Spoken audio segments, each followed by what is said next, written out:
Hey, welcome to Leadbetter Kids TV. My name's Coach Gavin, and I know we face uncertain times and some challenges over the next few weeks, but you know what? Let's use this time productively and take the opportunity to continue learning about this great game. So over the next few days and weeks, we're going to learn about putting, chipping, pitching and hitting. We're going to play some games, give you some great drills and some ideas on what you can do in the backyard and how to get your mum and dad to play a little bit of golf as well. So parents, if you're listening, we are recruiting at Leadbetter Kids. We're looking for parent coaches around the world. So go and visit university.leadbetter.com and you'll find some great insights in there on how you can be that great parent coach. So go and grab your clubs, come and join us for Leadbetter Kids Backyard Golf.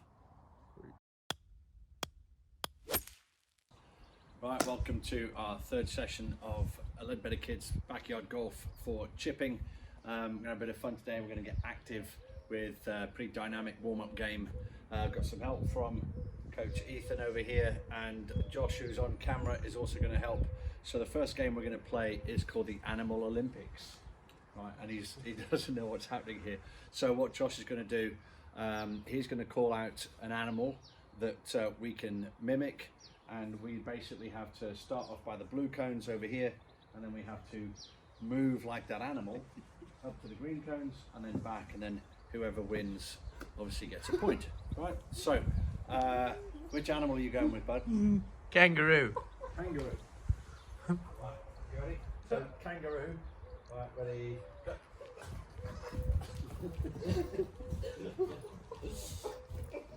Your feet are together. That doesn't work. You know, your feet have to be together when you move like a kangaroo, so he loses the point, so I'm going to take that point. Next one. Gorilla. Gorilla.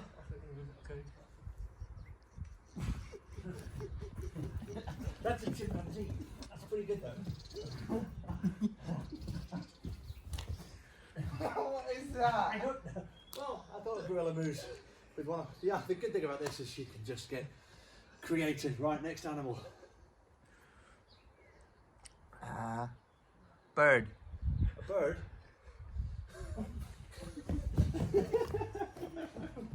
No, you see, that wasn't particularly appropriate. Next one. We'll go Rabbit. rabbit. No, we'll go frog. Frog. Ready? Go.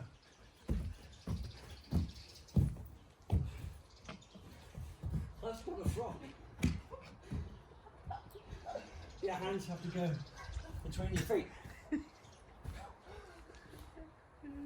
Right, as you can see, there's plenty of artistic license with this, and the kids will have their own interpretation of how to move.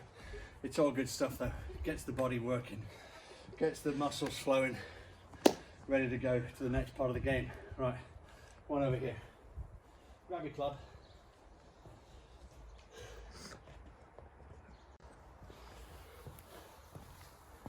Fired? Right, chipping. We've talked about two things already with chipping. First thing was to maintain this Y shape. So your arms and the shaft of the club creating the letter Y. So just demonstrate that for us, please. Get the ball position correct. There we go. So you see the Y shape, left arm, right arm, shaft of the club, and then chip. Perfect, leave that where it is. And then the second thing that we spoke about was just controlling the length of the swing. So we're going to reference the left arm swinging back to 7 o'clock, and then we're going to reference the right arm swinging through to 5 o'clock. So go 7 to 5 for me. All right, perfect. Cool. So putting those two things together, and what I want to do today is just talk about the rhythm of the swing and just how we balance at the end. So set yourself up for me again. And I just want the kids to say tick tock as they're swinging. So basically tick tock, tick tock, tick tock. It's got to be an even time, right? Just much like it takes a second for the tick tock to happen. Just kind of feel that you've got a rhythm going, because that's really going to help. It's going to stop the kids kind of forcing it. It's going to let the club to kind of do the work. So off you go. Tick tock. Good. And at the end, I think it's really important we just hold that position. So once you finish the swing, just trying to get through tick tock and then hold your position there for 3 seconds. Right, so do that again. Tick tock. 1, 2, and 3. Cool. Right. So let's play a game. We're going to play a couple of games. First game we're going to play is called Catch, and of course what Ethan has to do is to chip the ball to me, and I've got to try and catch it. Very good. Right. So I'm going to stand in the white box, and it's up to you not to take my head off. Right. So you've got to do this kind of controlled, in a smooth, rhythmical swing. I'm going to try and catch it. Very good. Right, did you count to 3 at the end? No. Right, okay. So let's really focus on what we've asked him to do. So 3 things, remember, Y shape. Yeah. Yeah, what else? Tick tock. Tick-tock swing, and the other thing? 1, 2, 3. 7 Control o'clock to the 5 length o'clock, of the swing. controlling the length of the swing. Right, I'm going to move back to the orange. So think about the length of the swing again.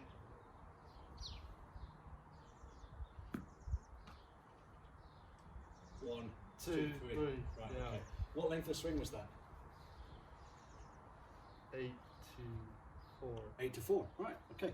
So I'm going to go back to the green. And maybe we do 8 to 4 o'clock again. If we had a different club, you'd get the same result, right? Yes. But you might need to take a club next time. 1, 2, 3. Okay, cool.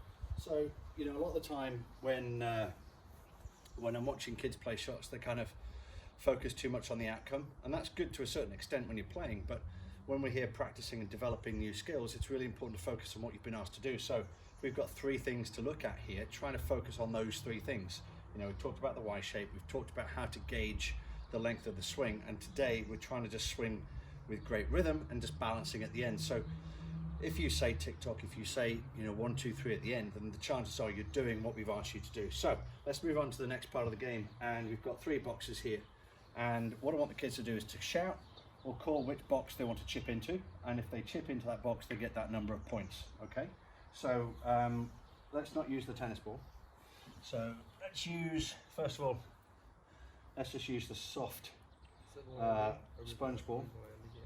Yeah, it's got to land in there without bouncing, and if you want to use the tee, you can use the tee. As I said, I've made these out of paper, just rolled it up, put sellotape around it, and it just works as a tee if you want to use it. Some of the kids might. Okay, so where are you going? Orange. Okay, we're going orange. That's the middle box.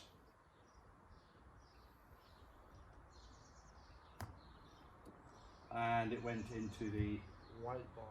Okay, right. Let's try with the golf ball, see if it's any different, because obviously the soft sponge ball is a little bit lighter, and if the kids have good control over their action right now, then a golf ball shouldn't be a problem. Right, which box are you going to? Orange. Orange, and what length of swing are you going to play? 8 to 4. 8 to 4. Or 7 to. Or which one? Make a choice, right? Yeah. Which one? 8 to 4. So we're going 8 to 4, right? Make sure it's 8 to 4. We'll see what happens.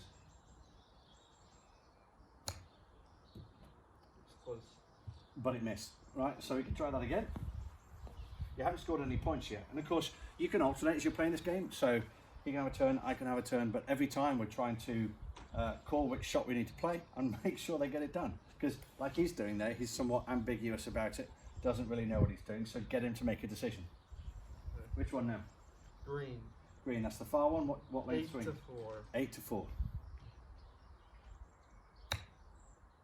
Hey, nice work. Yeah, absolutely. Okay, so there we have it. Good couple of games to play, and of course we want to just reiterate that you've got 3 things to think about. So think about those as you're playing the games. You can add variations to it. You can alternate with shots. You can be random in terms of where the ball goes, but it's great for them to call out which box they want it to land in and what length of swing they're going to use, so that they're thinking about what they're doing. So send me your pictures, send me your videos. Love to see that. You can do that through at Leadbetter Kids Golf on Instagram or Facebook. But from us, thank you very much. We'll catch you next time on Backyard Golf.